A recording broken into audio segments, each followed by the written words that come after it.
The 2021 Grammy nominations were announced this morning. There is a ton to talk about with these nominations, but let's take a look at the Album of the Year nominees and the Record of the Year nominees. So up for album is We Are by Jon Batiste. That's a very surprising nominee. Love for Sale, Tony Bennett and Lady Gaga. Justice, Triple Chucks Deluxe, Justin Bieber. Planet Her Deluxe Edition, Doja Cat. Happier Than Ever, Billie Eilish. Back in My Mind, Her. Montero, Lil Nas X. Sour, Olivia Rodrigo. Evermore, Taylor Swift. Donda, yeah, he got in there, Kanye West. The Record of the Year nominees. First time nominee, I Still Have Faith in You, ABBA. Freedom, Jon Batiste. I Get a Kick Out of You, Tony Bennett and Lady Gaga. Peaches, Justin Bieber, featuring Daniel Caesar and Given. Right on Time, Brandy Carlisle. Kiss Me More, Doja Cat featuring SZA. Happier Than Ever, Billie Eilish. Montero, Call Me By Your Name, Lil Nas X. Driver's License, Olivia Rodrigo. And Leave the Door Open, Silk Sonic. So there's a lot of different ways that these categories could go. Now when it comes to Album of the Year, surprisingly, I think you can knock out some of the biggest names. So let's take a look at the list again. So Taylor ain't gonna win a fourth time for Evermore. She just won last year for Folklore. And I don't think anyone thinks that Evermore is on the same level. And yeah, she's already won Album of the Year 3 times, which is a very, very elite club to get into. She's not going to win a fourth the next year. It's not going to happen. Bieber's a hard no. Billie's follow-up wasn't as strong as her debut, so that's not going to happen. Kanye is so owed in this category, but Donda is not it. On the record side, it's great to see ABBA score its first nomination in 40 years. It's kind of crazy, but come on, that's not going to happen. Brandy and John are also rans. Doja Cat won't be able to overcome the urban bias in that category. I would think Love for Gaga and Tony will more likely be in Album of the Year than in this category. Silk Sonic could potentially win, but I think the Academy might hold off until next year when they can honor the album. So in terms of the Grammy cutoff, they released Leave the Door Open in time, but the album came out after the Grammy cutoff. So yeah, the album isn't eligible till the following year. The 3 contenders that really stand out for me are Lady Gaga, Tony Bennett, Lil Nas X, and Olivia Rodrigo.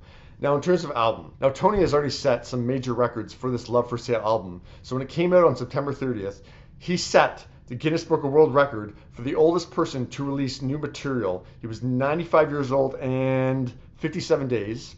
With this nomination, he is the oldest person to be nominated in the general field. Lady Gaga wrote on Instagram today, "Thank you so much to the Recording Academy for these 6 nominations for Love for Sale. I'm stunned and shocked and beyond grateful. I don't know what to say.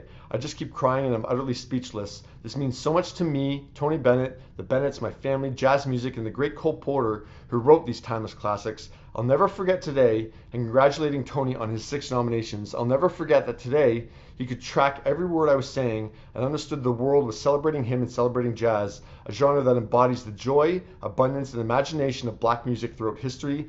Thank you to all the Grammy voters for recognizing me and Tony's dedication to jazz music, and for also recognizing it in major categories where this music is often not nominated. This album happened because it was Tony's idea, and he made a promise that we would make it, and we did. At 95 years old, he has more nominations than ever. I'm so honored to be his companion in music and his friend. Thank you to the public for loving us. We surely love each other and you.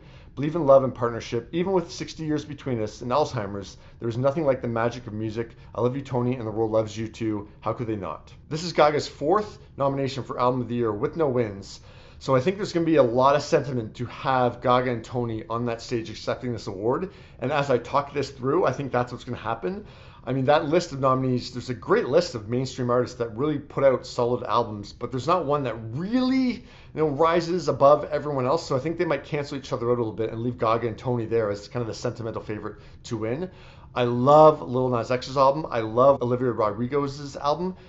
They do have chances. I'm just not sure they can, beat all these other mainstream artists and Tony and Gaga. So yeah, I think Tony and Gaga definitely have the edge here. Now in the Record of the Year category, I think Lil Nas X and Olivia Rodrigo have a great shot. So Lil Nas X seemed to be watching the Grammy nomination announcement in real time because he was kind of tweeting as the nominations came out.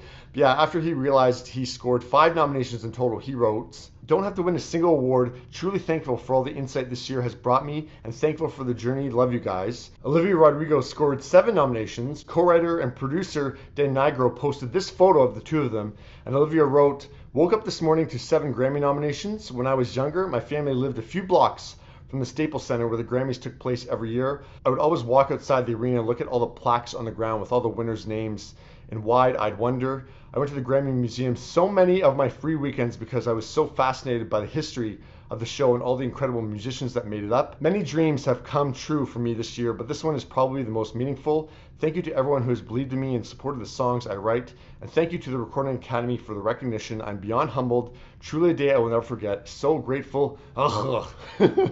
Olivia could follow in the footsteps of other female artists in their Grammy debut year, like Alanis Morissette, Alicia Keys, Norah Jones, and Billie Eilish, and kind of sweep the Grammys, and I wouldn't be mad at it. I mean, Sour is a fantastic album. Driver's License is a piece of songwriting. It's absolutely beautiful. So I do think she has a major chance to get some awards. I hope Lil Nas X gets some love from the Grammys in the general categories. I think he was absolutely robbed 2 years ago when Old Town Road lost Record of the Year to Billie Eilish's Bad Guy. I love Bad Guy. It's an amazing song. But you want to talk Record of the Year in terms of production and impact. How do you top Old Town Road? So he was definitely robbed. And this album is absolutely fantastic. Call Me By Your Name. Incredible production on that song. It had such a cultural impact that I think it deserves to be recognized. Unfortunately, the Grammys still have a bias against black artists in the general field. So he has a big hurdle to overcome. They started to get past it, like when This Is America by Childish Gambino won 2 or 3 years ago? 3 years ago. It won. So the Grammys are getting there, but it's still a bias against black artists. So I'm not sure he can overcome that. I hope he does. It would be great if they gave Record of the Year to Lil Nas X for Call Me By Your Name. And then for Song of the Year, which is purely for songwriting, they gave that to Olivia. But yeah, there's a lot of contenders here. I'm interested to hear what you guys think is going to take these categories. But yeah, I am thinking that Gaga and Tony are going to win Album of the Year as kind of a sentimental win. And Record of the Year is a real toss-up.